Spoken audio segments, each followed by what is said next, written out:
मैं नरेंद्र दामोदर दास मोदी ईश्वर की शपथ लेता हूं कि मैं विधि द्वारा स्थापित भारत के संविधान के प्रति सच्ची श्रद्धा और निष्ठा रखूंगा।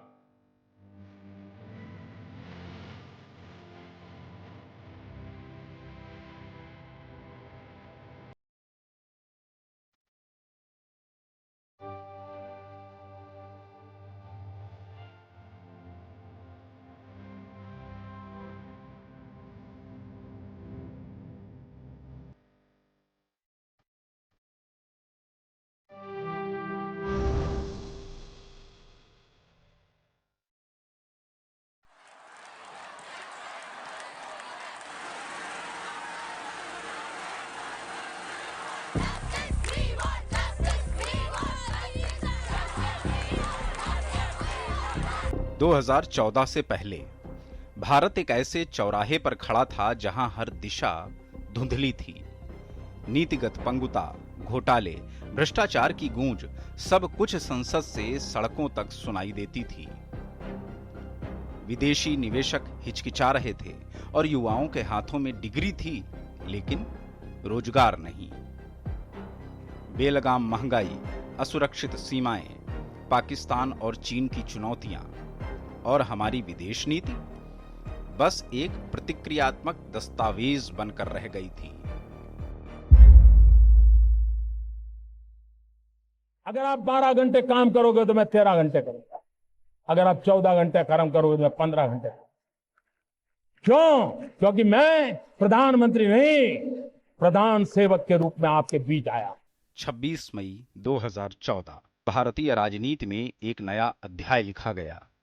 ये सिर्फ सत्ता परिवर्तन नहीं था, ये था एक नई सोच का उदय। एक ऐसा क्षण जब आशा ने अविश्वास को पछाड़ा और देश भर में गूंज उठा एक नारा, सबका साथ, सबका विकास।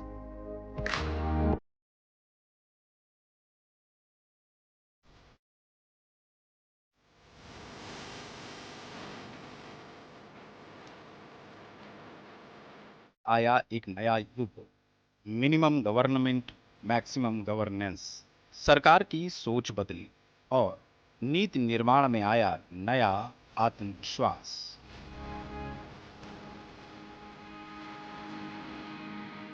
डिजिटल इंडिया ने गांव-गांव में इंटरनेट पहुंचाया।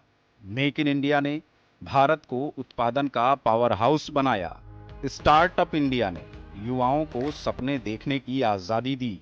भारत की अर्थव्यवस्था फिर से पटरी पर लौटी और दौड़ पड़ी।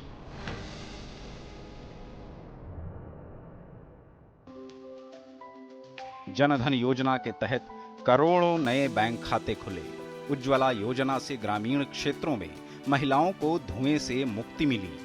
सौभाग्य योजना ने घर घर बिजली की रोशनी पहुंचाई। हर घर जल योजना से गांवों में जीवनदायिनी जलधारा बह चली। प्रधानमंत्री किसान सम्मान निधि से खेतों में फिर उम्मीदें लहलहा उठीं। ई नाम और डिजिटल मंडियों से कृषि को नया बाजार मिला। बदलाव अब सिर्फ सरकारी कागजों तक सीमित नहीं था, वो दिख रहा था बेटी के स्कूल जाने में, किसान के चेहरे की मुस्कान में। स्वच्छ भारत मिशन एक आंदोलन बन गया और आयुष्मान भारत गरीबों का सुरक्षा कवच। और तो और बेटी बचाओ बेटी पढ़ाओ सिर्फ नारा नहीं, जिम्मेदारी बन गई।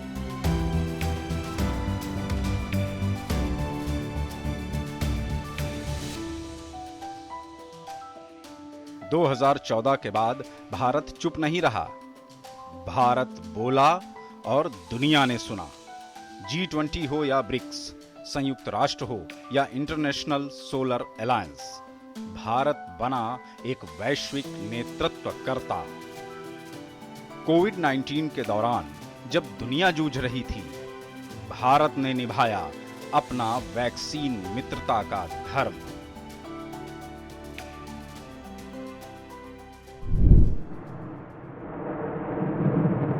देश की सुरक्षा अब ऐसे नेतृत्व के हाथ में थी जो एक एक इंच पर खड़ा था।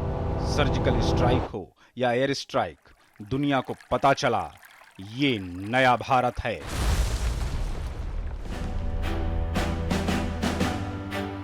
यह वही भारत है जिसकी गूंज गलवान घाटी तक सुनाई दी कि भारत अब समझौते नहीं, साहस करता है।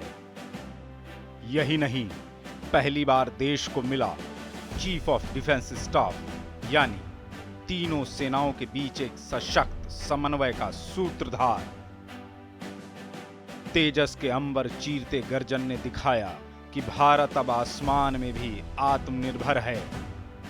जब कोविड संकट के दौरान सब कुछ रुक गया, भारत ने आत्मनिर्भर भारत की नई शुरुआत की। लोकल को ग्लोबल बनाया, चाहे मोबाइल हो या फिर खिलौने या फिर हो इलेक्ट्रॉनिक्स।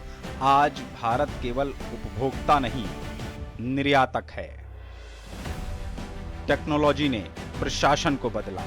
डीबीटी यानी डायरेक्ट बेनिफिट ट्रांसफर से बिचौलियों पर रोक लगी और हर योजना पहुंची सीधे जनता तक। यूपीआई दुनिया में सबसे तेज डिजिटल लेन देन प्रणाली बन गया। 2025 में जब हम पीछे मुड़कर 2014 को देखते हैं तो दिखता है एक ऐसा भारत जिसने खुद को फिर से गढ़ा, आर्थिक रूप से सशक्त, सैन्य रूप से सक्षम, वैश्विक रूप से प्रभावशाली और सामाजिक रूप से संवेदनशील।